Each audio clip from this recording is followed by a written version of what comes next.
سختیاں کرتا ہوں دل پر، غیر سے غافل ہوں میں، ہائے کیا اچھی کہی ظالم ہوں میں، جاہل ہوں میں۔ دل پر سختیاں سہتا ہوں اور اللہ کے سوا، یہاں غیر سے مراد اللہ کے سوا، اور بقیہ میں سب سے غافل ہوں۔ اور آپ نے صحیح کہا کہ میں ظالم بھی ہوں اور جاہل بھی ہوں۔ شعر کو اس طرح سے بھی سمجھا جا سکتا ہے کہ میں نے اپنے دشمن کی ہر زیادتیوں کو نظر انداز کر لیا ہے، اور اپنی ذات پر ایک طرح سے میں جبر کر رہا ہوں، سختی کر رہا ہوں۔ اس کے باوجود مجھے یہ طعنہ دیا جاتا ہے کہ میں ظالم ہوں، جاہل ہوں۔ یعنی میں تو اتنا روادار ہوں کہ میں اپنی دشمن کی ہر بات کو، ہر زیادتی کو معاف کر دیتا ہوں۔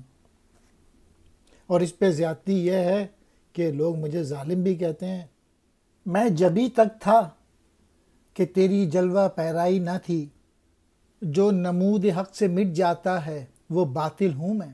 اقبال اس شعر میں اللہ تعالیٰ کو خطاب کرتے ہوئے کہتے ہیں، میرا وجود تو ان لمحات تک ہی برقرار ہے جب تک اللہ تعالیٰ اب اپنا جلوہ نہیں دکھا دیتے، اور میری ذات تو ایسے باطل کی طرح ہے جو کہ سچائی کے نمودار ہوتے ہی غائب ہو جائے۔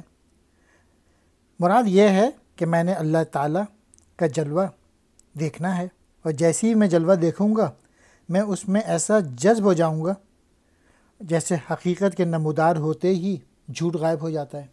علم کے دریا سے نکلے غوطہ زن گوہر بدست، وائے محرومی غزف چینے لبے ساحل ہوں میں۔ علامہ اقبال علم حاصل کرنے پر زور دے رہے ہیں کہ علم حاصل کرنا چاہیے، اور اس کی مثال انہوں نے دریا سے دی ہے کہ اگر علم کو ایک دریا تصور کر لیا جائے، جو طالب علم ہوتا ہے اگر وہ اس دریا میں غوطہ لگائے گا تو جب وہ باہر نکلے گا تو علم سے مالا مال ہوگا۔ اس کے برعکس میری یہ کیفیت ہے کہ بس میں دریا کے کنارے کھڑا ہوا کنکر پھینک رہا ہوں۔ مراد یہ ہے کہ میں نے علم حاصل کرنے کے لیے کوئی جستجو نہیں کی، کوئی محنت نہیں کی، جس کی وجہ سے علم کی دولت سے میں محروم ہوں۔ ہم کو کوشش کرنی چاہیے کہ روزانہ کچھ نہ کچھ 5-10 صفحے پڑھیں، اور ہفتے میں کم از کم ایک کتاب ضرور پڑھیں۔ گوہر بدست، موتی ہاتھ میں لیے، نوائے محرومی، افسوس ناکامی، غزف چین، ٹھیکریاں چننے والا، آب ساحل، ساحل کا کنارہ ہے، میری ذلت ہی کچھ میری شرافت کی دلیل،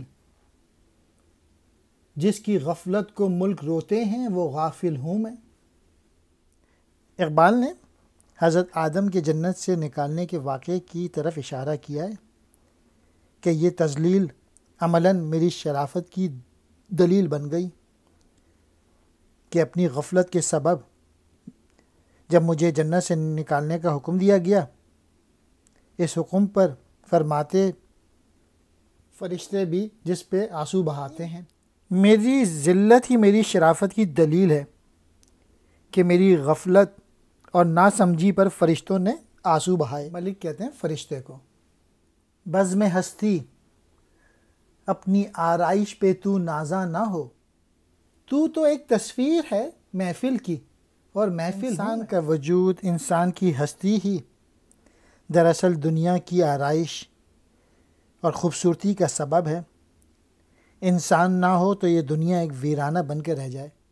بزم ہستی یعنی دنیا، آرائش کہتے ہیں سجاوٹ کو، نازاں ناز کرنا۔ ڈھونڈتا پھرتا ہوں اے اقبال اپنے آپ کو، آپ ہی گویا مسافر، آپ ہی منزل ہوں میں۔ علامہ اقبال کہہ رہے ہیں کہ وہ تو خود ہی اپنی وجود کی تلاش میں ہیں، وہ تو خود ہی مسافر ہیں اور خود ہی منزل ہیں۔ یعنی انسان کو خود شناس ہو، خود اپنا معلوم ہو اپنے متعلق، تو وہی سب کچھ ہوتا ہے۔